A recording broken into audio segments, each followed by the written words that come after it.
We've sold more than 400 million phones in the last 6 years. We're in 200 countries. We just launched EU manufacturing. We're the fastest growing 5G manufacturer of mobile phones, and we're the #1 in feature phones. So that's just about like what the company is. What I'm going to talk about today is about three very specific, huge issues for the industry. First and foremost, e-waste. 2022, 5.3 billion phones were left in drawers everywhere over the world.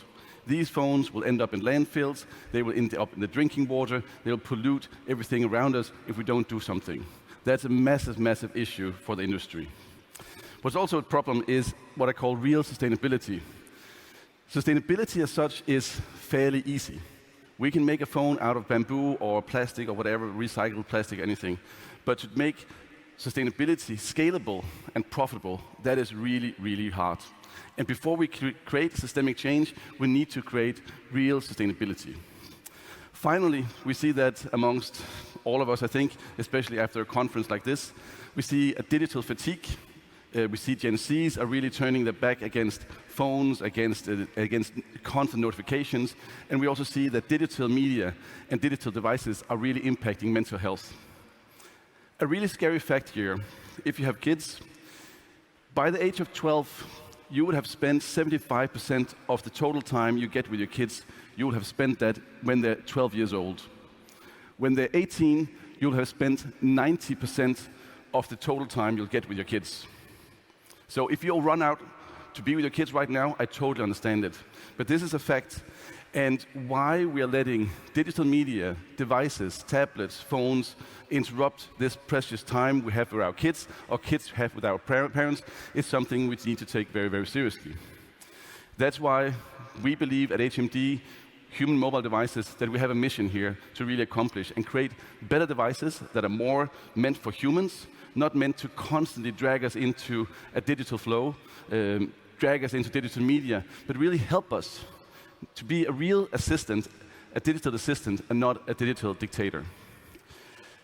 A few years ago, I spent a week in a refugee camp in the north of Kenya, close to the border to South Sudan. 250,000 people living in an open refugee camp there. One of the many learnings I got from that visit or that stay in that camp is that charity does not really create progress. It doesn't create systemic change. It doesn't really create real impact. To do that, you really need to make sure that you do that in a way that is sustainable. And planet-size impact, that requires that you create something that is profitable and that is scalable. If you just do it as a charity, and I see a lot of sustainable projects that are one-offs, but we can't really change the planet by doing one-offs.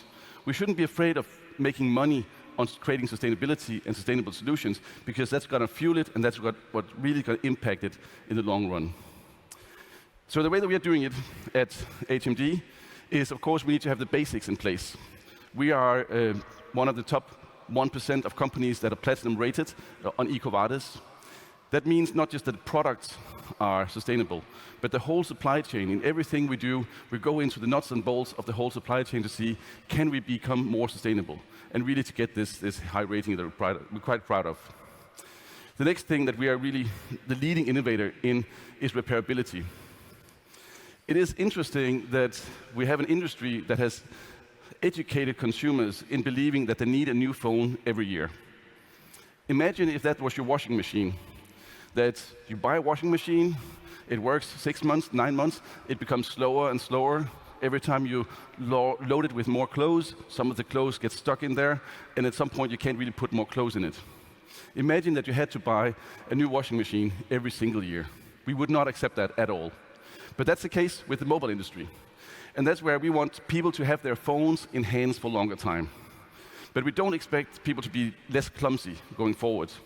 So we know that they're going to drop the phones. We know that we are going to drop the phones. So we want to make them repairable. And we've been working a lot and innovating repairability. So the phone we launched this year also got the Time Magazine Best Innovation of the Year in the repairability category, is able to be repaired by normal consumers with a guitar plector and a screwdriver. Then you can change the glass, you can change the screen, you can change the battery, and you can change the charging sockets. It's really, really important that you can have that repairability and it doesn't require like major surgery to be repairable. And we are innovating there. Secondly, it needs to be beautiful. We don't believe that you actually want to buy a phone and we can scale phones and we can really scale devices without making them pretty. We want to make sure that you have a nice device. You want to make them, pull it out and put it on the table next to other devices that are also beautiful. Sustainability should not mean ugliness. It shouldn't mean that it's not a nice design. And that's where we are really putting a lot of effort into making our devices compatible or comparable to the industry standards. Finally, we also need to make them affordable. I don't know why $2,000 is a price point for a phone when you can actually produce things that are beautiful, 600 pounds cheaper. In Africa, we're selling a lot of very, very affordable phones where the upfront cost is $20 or 20 pounds. That's done through microfinancing solutions where you buy the phone and then you pay 50 cents every week until it's paid off. And that's a way to really get different demographics to use a smartphone and use the benefits of a smartphone, because it is a powerful tool, but we need to use it in the right way. Finally, and I'm glad that so many had a Nokia phone, you can still get Nokia phones, and we're actually seeing an increase in the Gen Zs are using Nokia phones again. We see this flip phone, we relaunched it this year. It came out in 2016, now it's relaunched, and we were actually sold out of flip phones. It does 3 amazing things. You can text, you can call, and you can play Snake. And as an added benefit, you actually get the pleasure of really experiencing a lot of real moments in real life with your partners, your kids, your friends, and so on. So this is a very powerful tool if you want to experience more of life. It's quite affordable, and I can promise you it will not break if you drop it. And it's really a good way to get out of the habits with constantly looking at TikTok, Instagram, and so on. So just as final ending, I want to invite everyone to our digital detox. It starts in 5 days.